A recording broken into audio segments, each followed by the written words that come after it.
नित्य है। आत्मा का अनुभव बस एकमात्र नित्य है।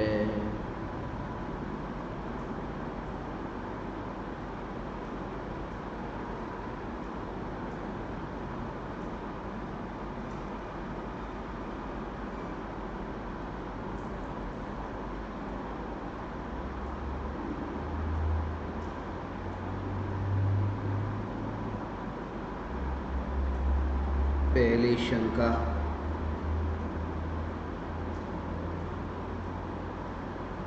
जिंदगी हमारी प्रभु आपका प्रसाद है। भूल समझ आई है, कर रही स्वीकार हूँ। कर सकी ना हे प्रभु तुझसा आत्मा से प्यार, तुझसा आत्मा से प्यार। अनंत अनंत अनंत करुणा के धारक हे गुरु, हे दया, हे परम स्वामी, हे कृपालु, हे गुरुदेव, मुझ अज्ञानी, मुझ पामर को, जिसे कोई पागल तो कोई कुछ कहता, उसे आपने हे करुणा निधान, हे करुणा के सागर, उसे आपने चैतन्य स्वरूपी भगवान आत्मा कहा। मुझ जैसे पामर को, जिसे कुछ समझ ही नहीं है, गुरुदेव मुझे शंका है। विकल्प जब बहुत ज़्यादा हावी हो जाता है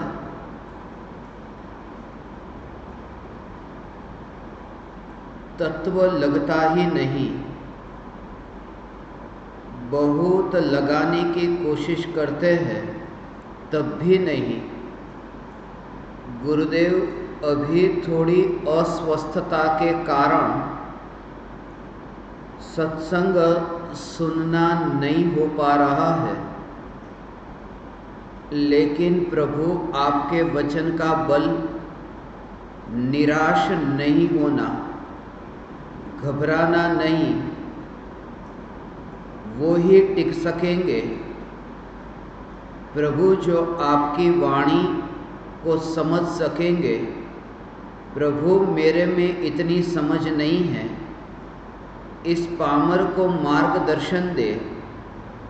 कैसे मैं इन सब के बीच रहकर अकर्ता की प्रैक्टिस करूं। मुझे ये शब्द बहुत पसंद है। कुछ करना ही नहीं, वाह कुछ करना ही नहीं है। गुरुदेव मुझे लगता है, मुझे शंका होती ही नहीं। जब मैंने शंका समाधान सुना तब लगा कि अरे ये शंका तो मेरे को भी होती है, पर हिम्मत नहीं थी। प्रभु आपके वचन मुझे बहुत टच करते हैं। आपका जो अमूल्य समय मुझ पामर के कारण खराब हुआ, क्षमा चाहती हूँ। ज्ञान दीपक, अमिता जबक, राजनांदगांव।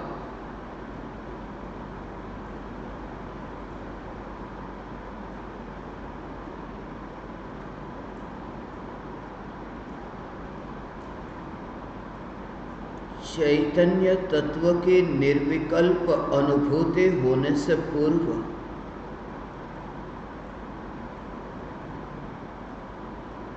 गुरु के प्रति जो अहोभाव है वह गुरु की पहचान से नहीं, गुरु की पुकार से है। और तब तक जब तक स्वरूप की अनुभूति न हो, सद्गुरु की पहचान न हो, तब तक गुरु के प्रति अहोभाव आ ही नहीं सकता। वह अहोभाव अपूर्व है, क्योंकि आत्मा की अनुभूति अपूर्व है। पूज्य गुरुदेव श्री और परम कृपालु देव के प्रति अहोभाव वह तुम्हें तब आएगा जब तुम्हें यह स्वरूप की अनुभूति होगी, अकर्ता भाव की अनुभूति होगी। जब अनुभूति के पश्चात तुम्हें विकल्प होंगे, जब अनुभूति के पश्चात तुम्हारे मुख से वाणी निकलेगी, अनुभूति के पश्चात तुम विकल्पों को और वाणी के स्वरूप को तुम जितना न्यारा देखोगे कि तब तुम्हें गुरु का स्वरूप समझ में आएगा कि भूतकाल में जो गुरु की पुकार में सुनता था, जिस समय गुरु कहते थे कि तू चैतन्य परमात्मा, उस समय भी गुरु के विकल्प इतने ही दूर जितने अभी मुझे ये विकल्प दूर दिखाई देते हैं।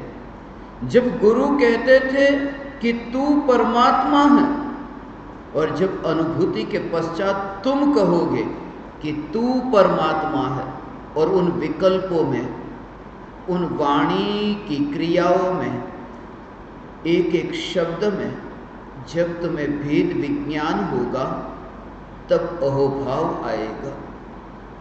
सद्गुरु के प्रति, परमात्मा के प्रति ये अहोभाव अनुभूति पूर्वक, और उससे पूर्व भी एक अहोभाव है जो अभी आपके अंतर में जगा है। वह वाणी के प्रति है, वो शब्दों के प्रति है, वो कान में टकराती हुई ये ध्वनि के प्रति, और ये अवश्य होता है। अनुभूति से पूर्व ऐसा भाव नियम से होता है, न हो तो अनुभूति हो ही नहीं सकती। इसलिए ज्ञानी ये कहते हैं कि ये जो पुकार मैंने सुनी कि अरे मुझे तो ये खबर ही नहीं थी कि मैं परमात्मा हूं। मैंने तो कभी शब्दों से भी नहीं सुना था। भक्ति का भाव भी जब आता था तब यही कि आप परमात्मा हैं, भगवान आप ही परमात्मा है, मैं तो भक्त हूं। गुरु के प्रति भी अहोभाव आता तो सिर्फ इतना कि आप सद्गुरु है, आप गुरु है। गुरु बनने का भाव भी बहुत बार आया, सामने किसी को गुरु पुकारने का भाव भी आया, और अपने को भी गुरु बनूं ऐसा भाव भी आया। मगर ये तो सपने में भी कभी न सोचा था कि मैं परमात्मा हूं, मैं चैतन्य परमात्मा तत्व हूं, ऐसी अनंत शक्तिशाली, ऐसा भगवान आत्मा, ऐसा अनंत अनंत वैभव से भरा ये परमात्मा, ये मैं हूं, ऐसा तो कभी मैंने सोचा ही नहीं था। और जब ये पुकार सुनी कि लोकालोक जिसके ज्ञान में प्रतिबिंबित हो, एक एक समय की पर्याय में लोकालोक और त्रिकालवर्ती ये लोकालोक एक एक समय की पर्याय में प्रतिबिंबित हो, और ऐसी भविष्य की अनंतानंत पर्याय, और उन पर्यायों के परिणमन में भी जो परिणमित नहीं होता, ऐसा जो शुद्ध चैतन्य, ये भगवान आत्मा, ये ध्रुव मैं हूं, ये पुकार कान से जब सुनी तब इतना अहोभाव आया। अनुभव होता है तब तो ये कि ये भगवान आत्मा का अनुभव ये अपूर्व है, ये अपूर्व अनुभव। और जब ये सुनता है तब ये ऐसी तो पुकार मैंने कभी नहीं सुनी, ऐसा अहोभाव आता है। अनुभूति से पूर्व एक एक पर्याय, जिस पर्याय में सारा जगत प्रतिबिंबित हो, एक समय में ऐसा यदि तुमसे कहे कि अभी तुम उमराला में हो, अभी तो उमराला में, यहाँ प्रवचन हॉल में, यहाँ जितनी भी वस्तु है उनमें से कुछ वस्तु ही यहाँ दिखाई देती है, जानने में आती है। अब एक समय में तुम जरा विचार करो, एक समय में भी उमराला की सब घटनाएं, सब एक समय में ज्ञान में प्रतिबिंबित हो, सब जानने में आए, और फिर बढ़ते जाओ। उमराला में ही नहीं, पूरे भावनगर जिले में, पूरा ये जिले में जो कुछ भी हो रहा है वो सब प्रतिबिंबित हो, पूरे गुजरात में, पूरे भारत में, पूरी पृथ्वी पर जो हो रहा है वो प्रतिबिंबित हो। और फिर बढ़ते बढ़ते कि लोक और अलोक, और वो वर्तमान में नहीं, वो त्रिकाल ऐसी जो पर्याय, वो अनादि अनंत पर्याय, वे अनादि अनंत पर्याय, अनादि अनंत ये सारा जगत का स्वरूप, ये एक समय के ज्ञान में प्रतिबिंबित होता है, ये पूरा स्वरूप। और ये स्वरूप पूरा ज्ञान में प्रतिबिंबित होता है, ये महिमा नहीं, ये लोकालोक जिस ज्ञान की पर्याय में प्रतिबिंबित होता है, इसमें महिमा नहीं। ये प्रतिबिंबित होता है, फिर भी अनुभूति तो एक चैतन्य की होती है, सारे जगत की नहीं। ऐसा इसके लिए ये चैतन्य की अनुभूति, एक समय की पर्याय, उस एक समय की पर्याय में ये चैतन्य की अनुभूति, ये चैतन्य स्वरूप, ये देह की क्रिया में रूपांतरित नहीं होगा। ये जो जानने का कार्य, ये जानने का कार्य, ये देह को जानने रूप परिणमित नहीं कर सका, ऐसा ये न्यारा स्वरूप, वो न्यारा का भाव ये समझो। चैतन्य का जो न्यारापन है कि अभी ये जो ज्ञान है, ये शरीर के परमाणु है, ये एक क्षेत्र पर होने पर भी वो जो चैतन्यपना देह में परिणमित नहीं हुआ, वो जो ज्ञान है, वो ज्ञान शरीर को चेतनमय नहीं कर सका। ये वर्तमान की ज्ञान की स्थिति, वर्तमान में जो ज्ञान है वो शरीर को चेतनमय नहीं कर सका, माने ज्ञानी को प्रत्यक्ष ऐसा ये देह के परमाणु, ये जड़, ये पुद्गल, ये वर्तमान में ऐसा मुर्दा दिखाई देता है, ये चलते फिरते मुर्दे। और ये जो ज्ञान की अवस्था, ये ज्ञान की अवस्था जो इस मुर्दे को चेतनमय नहीं कर सकी, वो ज्ञान की कमजोरी है। कितना ये ज्ञान कमजोर कि मुर्दे को चेतनमय नहीं कर सका। ये तो कमजोर ज्ञान है ना, कि अपूर्ण ज्ञान है, मति ज्ञान, श्रुत ज्ञान। ये मति ज्ञान, श्रुत ज्ञान की अपूर्णता के कारण ये शरीर ये चेतनमय नहीं हुआ, ऐसा नहीं है। क्योंकि जिन्हें पूर्ण ज्ञान हुआ ऐसे केवली परमात्मा, उन केवली परमात्मा जो केवल ज्ञानी, वो केवल ज्ञानी के साथ में जो शरीर है, वो ज्ञान तो अनंत शक्तिशाली, मगर वो शरीर के परमाणु को चेतन नहीं कर सकता। माने वो ज्ञान का स्वरूप ऐसा है कि जो शरीर के परमाणु में कहीं नहीं जाता, ऐसा जो चैतन्यपना वो शरीर में कहीं नहीं। ऐसा ये मिट्टी से न्यारा ये चैतन्य स्वरूप, ये स्वरूप का ये भाव, वो तो एक एक समय ज्ञान की ये जो प्रति समय परिणमित होने वाली पर्याय, इन पर्यायों में जो चैतन्य की सत्ता, वो जो ध्रुव, वो अपनी सत्ता को छोड़कर नहीं जाती ऐसा। और कहीं पर भी रहे तो मैं कहाँ हूं कि मैं यही हूं, यही हूं ऐसा। ये शरीर के लिए ऐसा कहते हैं, उसमें जो भेद की ओर दृष्टि करो तो बहुत बड़ा भेद है, और भेद की ओर दृष्टि न करो तो स्वरूप एक है। जैसे कि तुम अभी कहा हो कि भारत में हो, और अभी भारत में हो, और अभी कह रहे हो कि मैं अमेरिका जा रहा हूं। अमेरिका गए, अमेरिका पहुंचे, एक ज्ञानी की श्रद्धा का जोर कि जो चैतन्य के बाहर कहीं नहीं हूं, वो चैतन्य का भाव क्या है कि अभी तुम ये कि मैं भारत में हूं और फिर मैं अमेरिका में हूं। ये शरीर की बात है, शरीर की मुख्यता से। मगर जब तुम यहां भारत में हो तो भारत में जो खाली जगह है, यहां के आकाश के प्रदेश, तो भारत की खाली जगह और अमेरिका की खाली जगह, वो खाली जगह को ही देखो, भारत अमेरिका नहीं, सिर्फ खाली जगह। तो जब तुम यहां हो तब कहां हो? कि आकाश में हो, खाली जगह में हो। जब तुम्हें बचपन से यह बताया ही नहीं होता कि भारत क्या है और अमेरिका क्या है, तो तुम यहां हो तो भी आकाश में खाली जगह में यह शरीर है और वहां खाली जगह में शरीर है। तो दोनों में खाली जगह में जैसे कोई फर्क नहीं पड़ता कि खाली जगह, ऐसा वो आकाश का स्वरूप जो है कि मैं खाली जगह में हूं, ऐसे ही ये चैतन्य स्वरूप कि चैतन्य स्वरूप में हूं, कहीं पर भी मैं हूं तो चैतन्य स्वरूप के अतिरिक्त मैं कहीं नहीं गया, मैं स्वरूप में हूं। तो स्वरूप का भाव ये, और वहां तो आकाश के प्रदेश पर है, वहां तो दो भिन्न भिन्न द्रव्य है, यहां तो मैं ही उसी जगह पर हूं, ये चैतन्य के प्रदेश, यही मैं हूं वहां, ऐसा। इसलिए जो भाव आया है कि चैतन्य की पुकार, मुझे चैतन्य परमात्मा कह करके पुकारा है, ये गुरुदेव की पुकार, भगवान आत्मा की पुकार।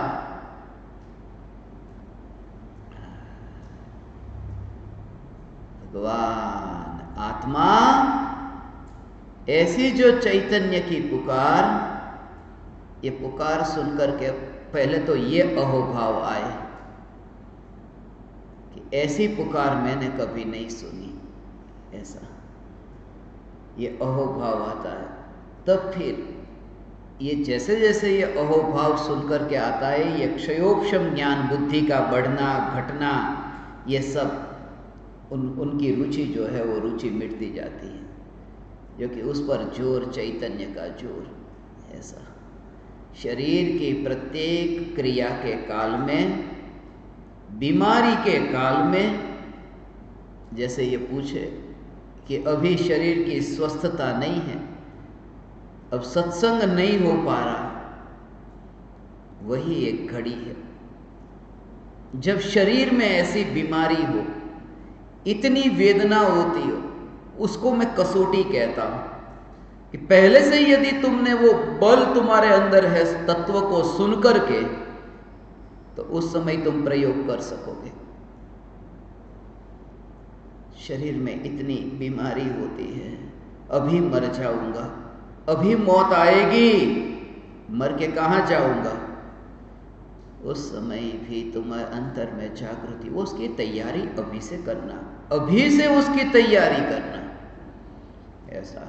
जब बीमारी के काल में पीड़ा होती है, अभी शरीर बदल गया, अभी ये शरीर छूट जाएगा, ऐसा नहीं, अब मौत आ गई नजदीक, ऐसा नहीं। मैं चैतन्य चैतन्य चैतन्य चैतन्य, वो शरीर की क्रिया और आत्मा के ये भाव, इन दोनों की ओर जोर नहीं। शरीर में बीमारी है, आत्मा में ये विकल्प है, मगर दोनों पर जोर नहीं। क्यों दोनों पर जोर नहीं? क्योंकि शरीर की बीमारी, ये शरीर की बीमारी, ये शरीर ही जब जाने वाला है तो बीमारी भी जाएगी, शरीर की बीमारी जाएगी, और ये विकल्प जो हो रहे हैं कि मैं चैतन्य परमात्मा, वो विकल्प भी जाएंगे। जैसे मौत होगी ना, और ये विकल्प पर तो उतना भी भरोसा नहीं किया जा सकता जितना भरोसा ये शरीर पर, ऐसा। शरीर कितने साल, कैसा कहते हैं कि चलो इतने बरस के लिए जीवन जीना है, तो ये कहने के लिए कि 20 साल जिए, 10 साल जिएंगे, 5 साल जिएंगे, आपको कुछ नहीं होगा। मगर विकल्प जो है कि मैं चैतन्य परमात्मा हूं, ये विकल्प पर तो एक समय से ज्यादा भरोसा नहीं किया जा सकता, और अज्ञानी यहां भूल कर देता है। क्या भूल करता है? कि वो कहता है शरीर में नहीं हूं। जब तत्व विचार चलता है ना कि मैं भगवान आत्मा हूं, मैं भगवान आत्मा हूं, तो जो 50 बरस 60-70 बरस का जो जीवन, ऐसे जो शरीर, उस शरीर को जब तुमने ये मान लिया है कि ये शरीर मेरा नहीं है, वो 50 बरस वाला शरीर भी मेरा नहीं है, तो जिसका अस्तित्व एक समय से ज्यादा नहीं है, उन विकल्पों की रुचि फिर कैसे रह जाती है? और उसका विचार करें न, तो विकल्पों की रुचि इसलिए रह जाती है क्योंकि उन विकल्पों की अनित्यता को इस दृष्टि से नहीं विचार किया। वो विकल्प में ही चैतन्य का रूप देखा है। विकल्पों में वो ऊंचा ऊंचा लगता है वह विकल्प, ऐसा वो तो शरीर तो मुर्दा, शरीर तो जड़, शरीर तो मांस खून, और मैं चैतन्य परमात्मा, ये विकल्प ऊंचा ऐसा लगता है। मगर शरीर जो है वो शरीर जैसे अनित्य 50-70 साल वाला, मगर ये विकल्प का तो मैं उतना भी भरोसा ना करूं। एक एक समय का ऐसा, एक एक समय ये जो कर्म है ना, कर्म, उसके कर्म का तो वो नाम कर्म का उदय है, आयु कर्म का उदय है। तो आयु कर्म का उदय तो वो जन्म से लेकर मरण तक है ना, कि जन्म से लेकर मरण तक, जन्म हुआ तब वो मनुष्य है, 5 साल के बाद फिर मनुष्य है, 10 साल के बाद फिर मनुष्य है। तो वो जन्म से लेकर मरण तक वो मनुष्य आयु का उदय रहेगा ना, वो तो पक्का है ना, कि बीच में ही बदल जाएगा, मरने से पहले ही मनुष्य में से जानवर हो जाएगा, ऐसा नहीं होता। वो जन्म से लेकर मरण तक वो आयु जितना भी वो जिएगा वो मनुष्य मनुष्य है, फिर यहां से मरकर देव हुआ, तो जितना देव में वो जिएगा उतने देव आयु का उदय चल रहा है। तो वो आयु कर्म उसका जो स्वरूप है कि वो जन्म से लेके मरण तक है, उस पर इतना तो भरोसा है नहीं कि जन्म से मरण तक साथ में रहने वाला वो आयु कर्म, उसका उदय रहेगा रहेगा रहेगा और मनुष्य आयु रहेगी उतने काल के लिए। मगर मैं चैतन्य परमात्मा हूं, ये विकल्प जो आया वो जो मोह का उदय, वो जो मोह के उदय से ये विकल्प आया है, वो उदय पर भरोसा नहीं, क्योंकि वो एक समय में बदल जाता है। वो आयुष्य कर्म तो जन्म से मरण तक रहता है, मगर मैं चैतन्य परमात्मा उस विकल्प में रुचि नहीं। इसलिए बीमारी के काल में जैसे तुम्हें देह ऐसा लगे, अरे ये देह पर कैसे भरोसा करूं, तब फिर तुम्हें विचार चलेगा कि मैं चैतन्य परमात्मा, मगर मैं चैतन्य परमात्मा, उन विकल्पों में भी तुम्हारी रुचि नहीं होगी, क्योंकि जब शरीर इतना लंबा रहने वाला वो भी मेरा नहीं, तो ये विकल्प की रुचि क्या? फिर जोर आएगा वो त्रिकाल सत्ता पर, वो चैतन्य यह मैं हूं, ऐसा ये स्वरूप है। वो भेद विज्ञान के बल से ऐसा ये स्वरूप है। वो बीमारी के काल में वो बीमारी नहीं है, वो एक प्रकार की वो तुम्हें सुविधा है कि अब तुम स्वरूप में और इसमें ऐसे, क्योंकि तब तक तो याद ही नहीं आती थी। कांटा चुभा पैर में कि पैर की याद आई, वरना तो कभी ध्यान ही नहीं था। जैसे ही वहां पीड़ा वेदना होती है कि बस उस समय भेद विज्ञान। मगर वो पहले से यदि ये तत्व को सुना होगा, बस इसके लिए एक खास प्रेरणा देना चाहूंगा, पहले से ये तैयारी, जीवन भर यदि तुमने वो कथा कहानियां सुनी होगी, उस समय बहुत मुश्किल है फिर। और पहले से ही ये जोर कि देह में नहीं हूं तो विकल्प में फिर कैसे हो गया ऐसा, देह में नहीं हूं तो विकल्प फिर में कैसे, ऐसा ये देह में नहीं तो फिर में विकल्प कैसे हो सकता? ये विकल्प एक समय का विकल्प है, वो विकल्प एक समय। ये जो शरीर है और ये विकल्प है, तो दोनों में ज्यादा भरोसा किस पर नहीं किया जा सकता? कि विकल्प पर भरोसा नहीं किया जा सकता। वो शरीर तो लंबे काल तक जीता है ना, तो ज्ञानी ने पहले ये प्रेरणा क्यों दी कि शरीर से भेद विज्ञान पहले शुरू करो। विकल्प इतना जल्दी चला जाता है तो विकल्प को दूर छोड़ देते कि उसको तो एक समय से ज्यादा जो टिकता नहीं है, ऐसे विकल्प से पहले भेद विज्ञान करो फिर शरीर से करो, मगर पहले शरीर से। क्यों? क्योंकि भेद विज्ञान परद्रव्य से शुरू होता है, कि जो अपनी सत्ता में ही नहीं है उससे तो पहले भेद विज्ञान करो। ऐसा अपनी सत्ता में नहीं है, ऐसे देह से भेद विज्ञान करके अपनी अवस्था में है, उससे भेद विज्ञान होता है। बीमारी अस्वस्थता के काल में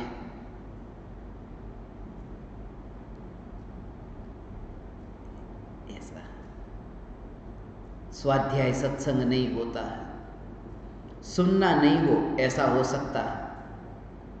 मगर उस समय भी यदि ये जागृति रहे,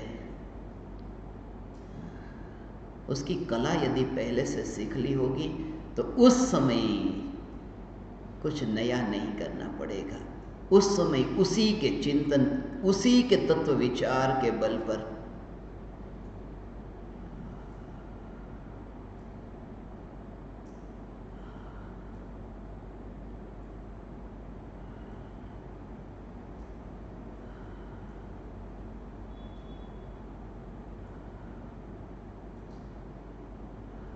तत्व विचार के बल पर, तत्व विचार के बल पर ऐसी दशा होगी।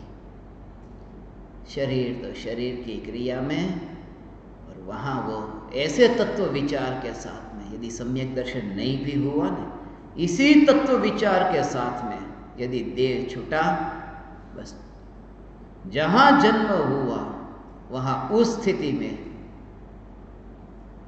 स्वर्ग में देव हुआ, वहां पर, यहां शरीर का जो होना होगा वो होगा, मगर वहां पर स्वर्ग में मिथ्या दृष्टि के साथ में जन्म लेकर भी उस तत्व विचार, ऐसा मरण का झटका है, वो झटका ऐसा है, वो कैसा झटका, एक झटका लगता है, उस झटके में जो झटका नहीं लगता वो स्वरूप का जोर, वो झटका एक लगता है। वो झटका, झटके का भाव पता है?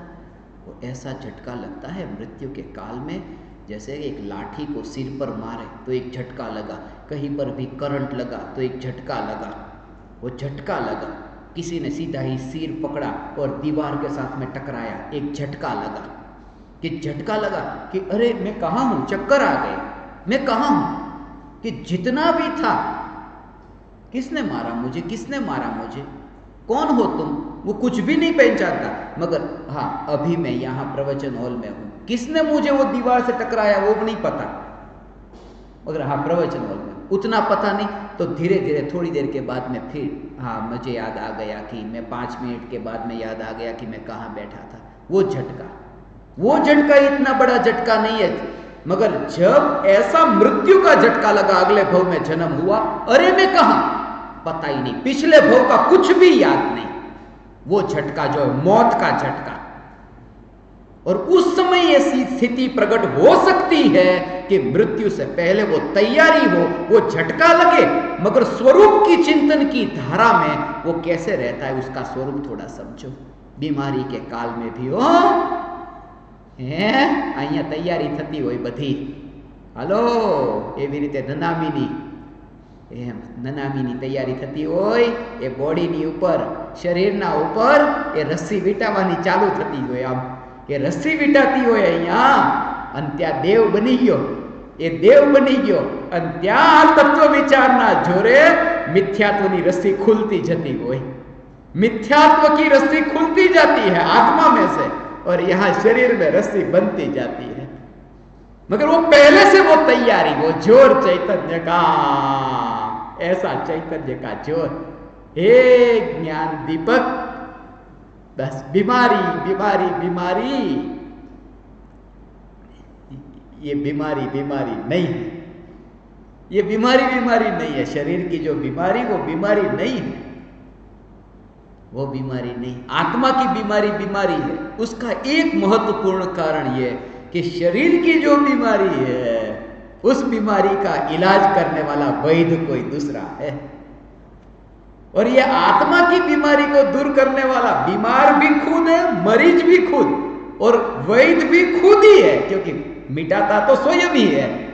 ऐसा पुरुषार्थ तो अपना ही है वहां, इसलिए मरीज ही वैद्य हो जाता है। यहां ऐसा नहीं होता, यहां ऐसा नहीं होता। कहां? लोक में तुम्हें बुखार आ गया, तुमने दवाई ले ली, तुम्हारा बुखार दूर हो गया, तो तुम डॉक्टर नहीं बन गए। ऐसा तुम्हारी बीमारी छूट गई तो तुम डॉक्टर कैसे बन गए? ठीक है, तुम्हारी बीमारी गई। यहां तो मिथ्यात्व की बीमारी है, और मिथ्यात्व की बीमारी छूट गई तो खुद ही वैद्य बन गया, सदगुरु वैद्य सुजान। वो खुद, दुनिया में कोई ऐसी बीमारी नहीं जो बीमारी छूटने पर मरीज वैद्य हो जाता है, मगर ये मिथ्यात्व की बीमारी ऐसी कि जहां शिष्य ही गुरु हो जाता है। आऊ छे स्वरूप भगवान। ऐसी रस्सी कट छूटती जाती है स्वर्ग में तो वहां, और यहाँ ननामी में ऐसी मुर्दा जलने की तैयारी में, वहां मिथ्यात्व जलने की तैयारी में। यहां मुर्दा जला, शरीर में से अग्नि अग्नि अग्नि, और वहां ज्ञान का दीपक जला। मगर वो पहले से जिसका ये जोर होगा ना उसके लिए, और किसी ना किसी को 5 साल नहीं तो 10 साल नहीं तो 20 साल, अभी अभी अभी। इसलिए हाँ, તમે વિચાર કરો ને ત્યાર પછી એમ લાગે કે અરે ભગવાન, આમ 100 વર્ષથી વધારે જીવવાનું નથી ને, એટલું તો પાક્કું છે।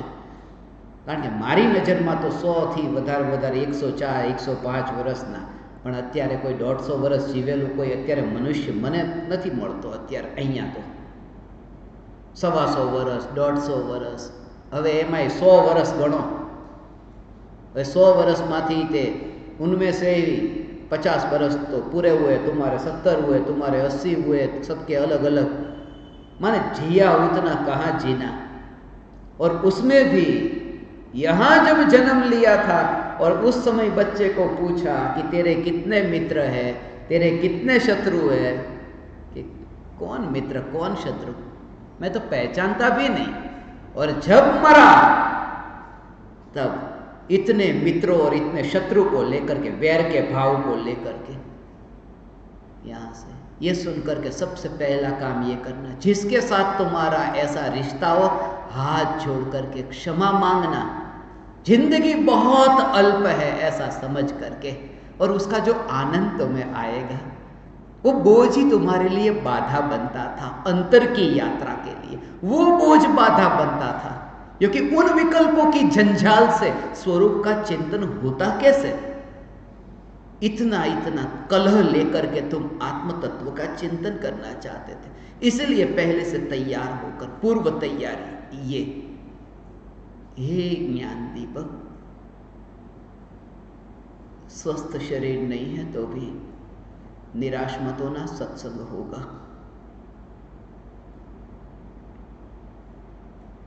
शरीर की स्थिति कैसे भी हो, गुरु को भी उस समय याद मत करना, और अपने स्वरूप का चिंतन, वो गुरु का आदर होगा। अहोभाव इतना आएगा। परम कृपालु देव को अहोभाव था, ये जैसी भाषा का उपयोग किया। हे कुंद कुंद आदि आचार्यो, तमारा वचनो पण स्वरूप अनुसंधान ने विषे आ पामर ने परम उपकार भूत थया छे। आ पामर ने ते माटे तमने अतिशय भक्ति थी नमस्कार करूं छूं। कृपालु देव, कुंद कुंद आचार्य देव के लिए ज्यादा फासला नहीं था, एक गुणस्थान का फासला, मगर अहोभाव आए बिना नहीं रहता। और डिग्री नहीं बताई, मैं इतना। आ पामर ने, आ पामर पर प्रभु कर्यो अहो अहो उपकार, ये पाने के बाद निकले हुए शब्द है, अज्ञानी नहीं ज्ञानी के शब्द है। आत्मा की अनुभूति तो हो चुकी थी। 119वीं गाथा में सदगुरु ना उपदेश थी आयु अपूर्व भान, और उपकार व्यक्त किया 124वीं गाथा में, और फिर भी आ पामर पर प्रभु कर्यो अहो अहो उपकार। ये भाषा ज्ञानी की भाषा है, ये ज्ञानी की भाषा, गुरु के प्रति ये ज्ञानी की भाषा ये है। बाप से बेटा कितना भी बड़ा हो जाए, मगर वो बेटा बेटा, वो भाषा ऐसी ही।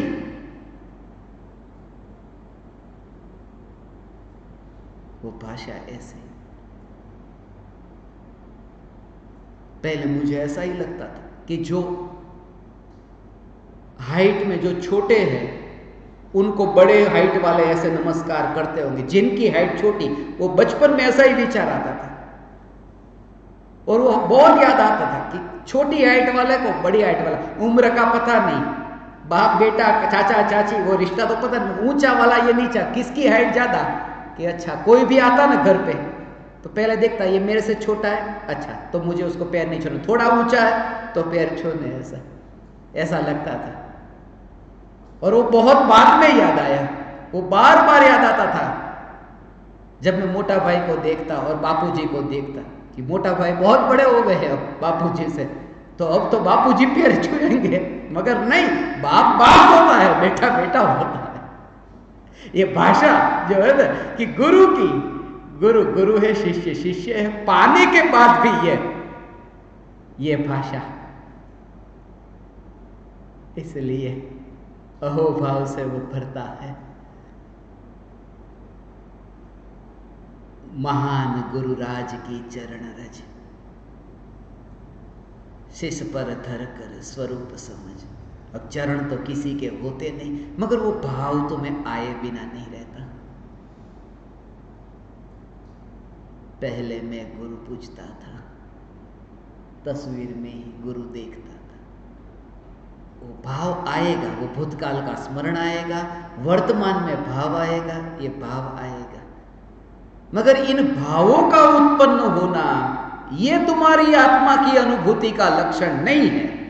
उन भावों के उत्पन्न होने में और मैं पामर हूं ऐसी वाणी में भेद विज्ञान, ये प्राप्ति का लक्षण है।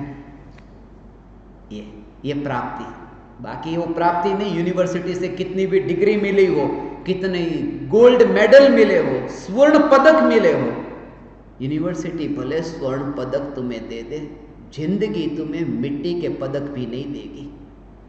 क्योंकि ये जिंदगी वो कागज के टुकड़े से नहीं जी जाती, वो सर्टिफिकेट प्रमाण पत्र के टुकड़े से नहीं जी जाती। ये जिंदगी अनुभूति से शुरू होती है, त्रिकाल चैतन्य की स्पर्शना से ये जीवन शुरू होता है। ऐसा है, भाव पाया है, आज ये भाव पाया है कि मुझे तो पागल कहते थे, तुम्हें नहीं, मुझे भी कहते थे। और ऐसे ऐसे लोग जो पागल कहते थे, आज वे लोग ऐसे ऐसे खत लिखते हैं, मेरे पास में है दोनों शब्द, मैं तुम्हें दिखाऊंगा। पहले के शब्द भी मेरे पास और बाद के शब्द भी, मगर उसे भी अनित्य जानना, वो भी मुझे नहीं कहा, क्योंकि मुझे देखे बिना वो मेरे बारे में कहेंगे कैसे? जो पागल कहते हैं वो तुम्हें नहीं कहा, क्योंकि उन्होंने तुम्हें देखा ही नहीं, तो तुम्हें पागल कैसे कहे? और जब तुम्हें देखेंगे तब फिर पागल कह सकेंगे ही नहीं, क्योंकि परमात्मा देखेंगे। इसलिए जब भी कोई कहे तू मूर्ख है, जब भी कोई तुम्हें कहे कि तू मूर्ख है, तो पहला विचार क्या? उसने मुझे देखा ही नहीं, उसने मुझे समझा ही नहीं। क्योंकि उसने मुझे देखा होता तो पागल नहीं दिखता, मैं परमात्मा दिखता। ये अहोभाव आप अमर पर प्रभु करो, कर्ज चुकाया जा सकता है, उपकार नहीं चुकाया जा सकता। इसलिए आप अमर पर प्रभु करो, अहो अहो उपकार, कर्ज नहीं, उपकार।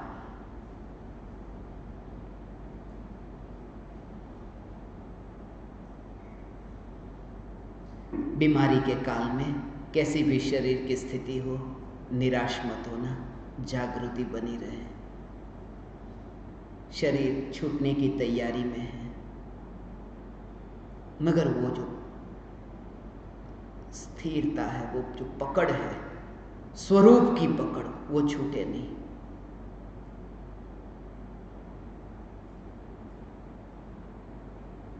बा को मैं देखता था बचपन में, उससे ही मुझे स्मरण में आता, कंप्यूटर में काम करना है। तुम घर में जब काम करते हो, बर्तन साफ करते हो, खाना पकाते हो, सब्जी काटते हो, तो ये सब कार्य करते करते करते स्वरूप की ये चैतन्य की पुकार, उसकी जागृति कैसे रहे? देह की प्रत्येक क्रिया के काल में ये चैतन्य की जागृति, ऐसा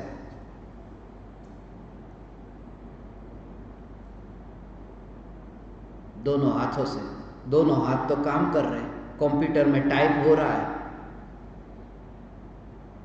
टाइप कर रहा हूं। अब जागृति कि कंप्यूटर में जैसे ये उंगली उंगली का काम करती है, मगर यहां से वाणी चलती रहती है। ऐसा ये जो वाणी यहां से चलती रहती है, माने ये वाणी के चलने में, ऐसा ये वाणी के चलने में महान गुरुराज की चरण रज, ये जो वाणी के चलने में, यहां टाइप कुछ और हो रहा है और यहां वाणी चल रही है। परम दिगंबर मुनिवर देखे, तो परम दिगंबर मुनिवर देखे, ये यहां से चल रहा है। मैं चैतन्य, मैं चैतन्य, मैं चैतन्य, ऐसा होता है। और बहुत बार मैं देखता हूं यहां से वो वाणी चलती हो तो चलती रहती है और लिखना लिखने के और रहता है। ये बात मुझे तब से स्मरण में आती है जब से कि ये गुरु की, ये राम की, ये आत्म राम की ये जो चदरिया, बस वो न छूटे। कोई भी क्रिया हो, आत्म राम की चदरिया न छूटे। और वो मां से मुझे ये स्मरण में आया, बात जब बचपन में मैं देखता था कि कभी टू व्हीलर पर बैठती, बाइक के ऊपर बैठना हो तो आगे पापा चला रहे, पीछे मां बैठी है, एक स्कूटर था, वो स्कूटर भी ऐसा ही था, तो स्कूटर पर बैठते थे। देखो सबको पता चला, स्कूटर की याद आ गई। वो भी वो मारुति वान की जगह तरह ही 2-4 किलोमीटर में एक बार बंद होता था, वो कॉक को साफ करना पड़ता खोल खोल करके। मगर जैसे ही वो बैठते, अब स्कूटर को तो पकड़ करके रखना है, और पहनते हैं साड़ी, तो साड़ी को वो साड़ी जो पहनी है वो तो उड़ जाएगी, तो पकड़ने के लिए क्या करना साड़ी को, तो वो है ना दांत में साड़ी ऐसी पकड़ लेती, तो रास्ते में हवा है तो वो साड़ी नीचे न गिरे दांत के साथ। तो वो बात मुझे ऐसे याद आती कि कंप्यूटर में ये काम कर रहा हूं, मगर यहां मुंह में से मैं चैतन्य, यहां से वो राम की चदरिया छूटनी नहीं चाहिए। कोई भी शरीर से काम करो, सब्जी काटते हो, ये साड़ी को पकड़ करके रखो, बिल्कुल पकड़ करके, वो साड़ी छूटनी नहीं चाहिए। वो विचार आता ऐसा, उस समय ये विचार आता, उस समय ये बोलता तो कहते कि ये क्या सब बात करता है, तू बच्चा है, अभी तेरी समझ में नहीं आएगा। ऐसा नहीं, ये राम के नाम की चदरिया।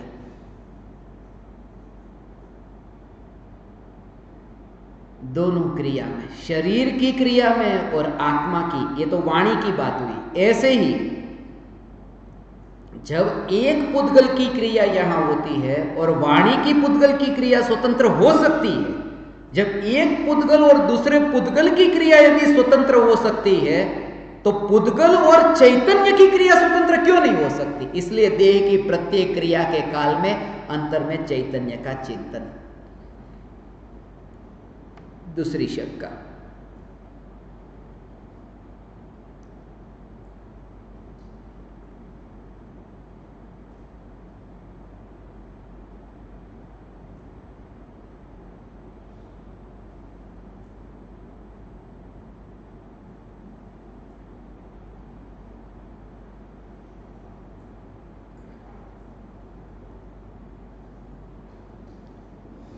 पूज्य गुरुदेव के चरणों में भावपूर्ण वंदन।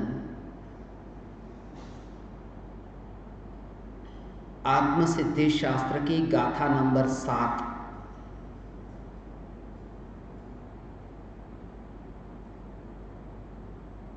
त्याग विराग न चित्तमा थाय न तेने ज्ञान, अटके त्याग विराग मा तो भूले निज भान। इस गाथा को विशेष रूप से समझाने की कृपा करें आत्मार्थी।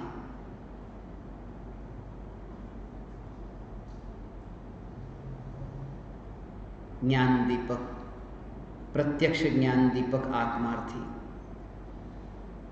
मां की याद आई तो मां की शंका ले ली।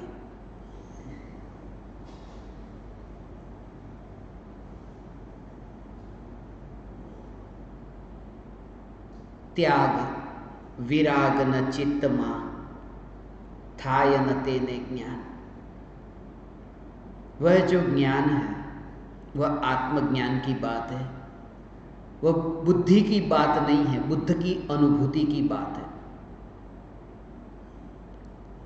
ये तो पहले सुना है कि अनुभूति के बाद ही त्याग वैराग्य होता है, मगर यहां तो ये कहा त्याग विराग न चित्तमा थाय न तेने ज्ञान।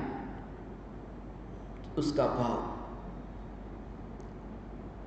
त्याग और वैराग्य अनुभूति के बाद परिणति में होता है, और त्याग वैराग्य अनुभूति से पहले चित्त में होता है। इन दोनों का भेद थोड़ा समझे।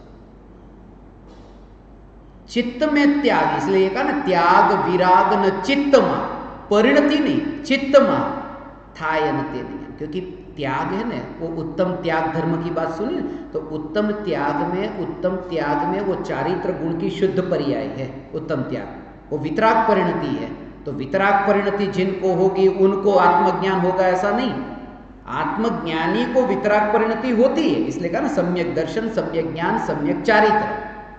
मगर यहां जो त्याग है उस त्याग का अर्थ ये कि 5 इंद्रिय के विषय के भोगों से तुम थोड़े विरक्त हुए हो कि जिससे तुम गुरु के पास में बैठ सको। सुनने के लिए तो बैठो, विचार कब करोगे? जब भोगों में रचे पचे रहोगे तो फिर ये स्वरूप की पुकार करने कब जाओगे? चिंतन तुम सब जगह करना, मगर ये पुकार सुनने के लिए पहले वो त्याग तो चाहिए। फिर तुम मांस भक्षण है, फिर तुम ऐसे अभक्ष भक्षण का त्याग नहीं करते और स्वच्छंदी होकर के बैठे कि आत्मा तो खाता नहीं है, पीता नहीं है। तो ऐसी स्वच्छंदता का त्याग, वो त्याग का मतलब ये पुण्य का पाप का ऐसा त्याग नहीं, वो 5 पाप का त्याग करके महाव्रत अणुव्रत ऐसा नहीं, वो स्वच्छंदता का त्याग करके गुरु के पास जा। स्वच्छंदता का त्याग, त्याग विराग न चित्तमा थाय न तेने ज्ञान। अटके त्याग विराग मा तो भूले निज भान। इसलिए सम्यक दर्शन से पहले भी इतनी तो समझ बुद्धि से आ जाती है। कैसी समझ? कि आज अणुव्रत का पालन नहीं हो पा रहा है, महाव्रत का पालन नहीं हो पा रहा है, मगर तुमने तो इतना तो सुना है कि वो पालन अभी नहीं हो रहा है, मगर वो करने योग्य नहीं है अभी।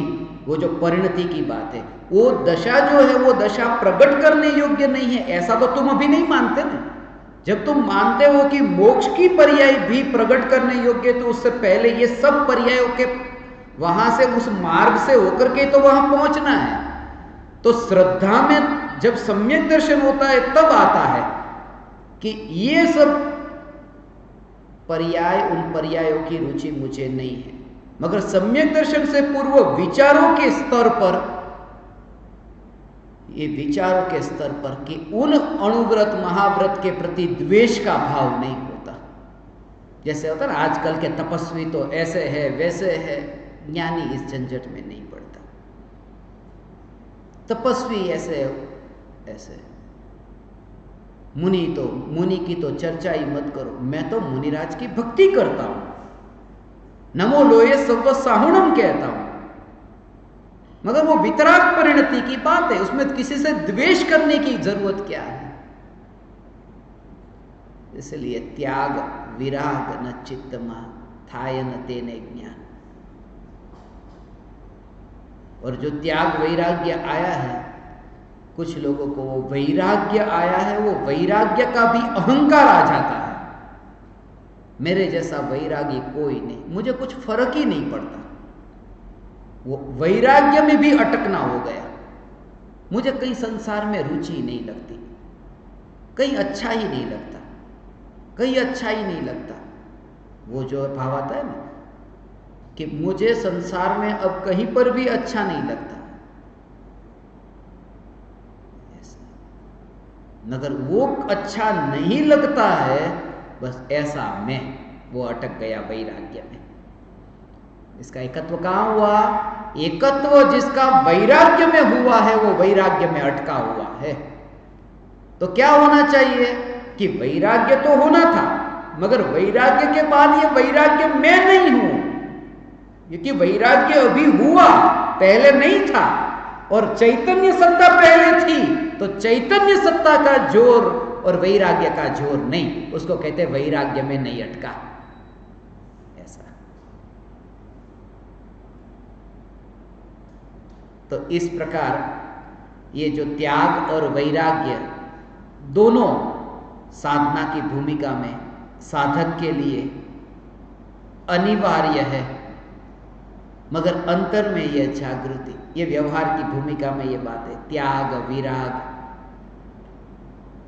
मगर जब अनुभूति होती है तब ऐसा स्वरूप त्याग और वैराग्य, परिणति में जब शुद्धता होती है तब उत्तम त्याग धर्म प्रकट हुआ। उत्तम त्याग धर्म प्रकट हुआ ना चौथे गुण स्थान में, और पांचवें में तो अणुव्रत, छठे में तो महाव्रत। ऐसे त्यागी महाव्रती छठे गुण स्थान में, तो ऐसे त्यागी। और उनकी बात तो छोड़ो, अरिहंत भगवान अज्ञान का ही त्याग हो गया, केवल ज्ञान। और सिद्ध भगवान तो सारे जगत का, जग का वैभव जग को सौंप दिया, दे दिया। ऐसे सिद्ध भगवान सब त्याग कर दिया। ऐसा जो त्याग है, वो जो त्याग, उस त्याग का अनुभव ज्ञानी को नहीं होता है। ऐसा इसका त्याग, इसका त्याग, इसका त्याग, इसका त्याग, ये अनुभव के विषय में ये सब शामिल नहीं है। दृष्टि का जो विषय है भगवान आत्मा, उसमें मैंने इसका त्याग, इसका त्याग, इसका त्याग, इसका त्याग, वो दृष्टि के विषय में शामिल नहीं है। दृष्टि के विषय में कौन सा त्याग शामिल है कि दृष्टि के विषय में त्यागोपादान शून्यत्व शक्ति शामिल है, कि जो त्याग नहीं कर सकता, जो ग्रहण नहीं कर सकता, ऐसा जो चैतन्य स्वरूप है वो दृष्टि के विषय में शामिल है। अनंत शक्तियों में वो एक शक्ति है। इसलिए जितना भी त्याग, त्यागो पर्याय की बात आई, और त्याग और उपादान माने ग्रहण, त्याग और ग्रहण दोनों से जो न्यारा है ऐसा जो स्वरूप, वो है त्यागोपादान शून्यत्व शक्ति। त्याग विराग न चित्त। आज इतना ही।